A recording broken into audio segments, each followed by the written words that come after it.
Nataša, dobar ti dan. Dobar dan. Drugi Wine Expo Dalmacija, je li tako? Razlika od prvog? Pa osnovna razlika su promjene termina održavanja i lokacije. Ove godine smo spustili sam festival u centar grada, odnosno na Makarsku rivu, tako da je lako dostupan svim posjetiteljima i turistima kojih će u tom periodu biti dosta, koji tradicionalno već za 1. maj vikend posjećuju Makarsku.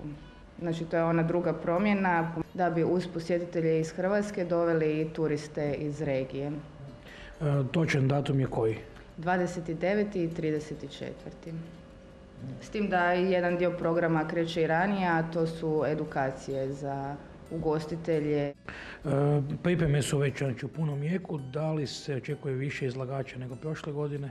Naravno, ove godine smo veliku pažnju posvetili osim samih vinara na kojima je fokus festivala i izlagačima delicija, ali i maslinovih ulja. Kad smo kod maslinovih ulja, znači ove godine imate i prvu izložbu maslinovih ulja, je li tako? Tako je, osim same izložbe koja će se održavati na festivalu, će se organizirati i Olea Croatica, što je natjecanje maslinovih ulja za cijelu Hrvatsku. Panel?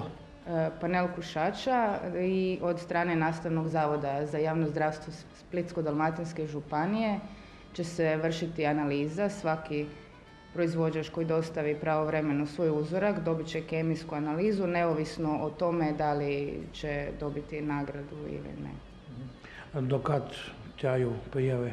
Prijave se prikupljaju do 25.3. Znači, potrebno je poslati 1 litru maslinovog ulja na adresu u Makarsku i prijavnicu popuniti, što se može obaviti putem naše službene web stranice ili na upit. Kontakt osoba je gospodin Ivo Rebić. Da li postoje neka ograničenja kod uljara, znači koliko oni moraju biti profesionalni, koliko imaju ulja, da li se zna, da li može bilo ko se prijaviti ko radi ulje? Naravno da se mogu prijaviti svi uljari iz Hrvatske.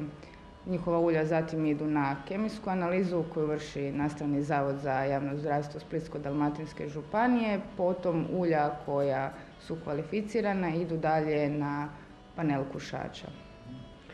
Da li će na samom sajmu biti odvojeni, znači da li će biti ulja, da li će se moći probati? Naravno, sajam je ove godine organiziran na način da ima taj izlagački dio, ali pored izlagačkog dijela bit će i prodajni, što je velika novost i zapravo ono što može biti vrlo interesantno posebice izlagačima maslinovih ulja i delicija. Na prošlom festivalu smo pokušali dosta ići prema ugostiteljima, znači da oni prvenstveno dobe neka nova saznanja o vinima. Da li se to očekuje na ovom festivalu?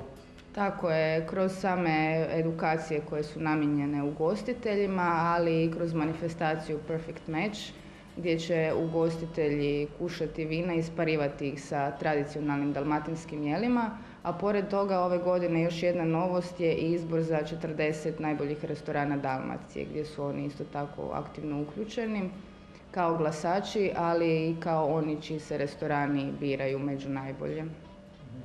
Ok, samo da ponovimo na kraju, znači do kojeg datuma se mogu prijaviti ulja?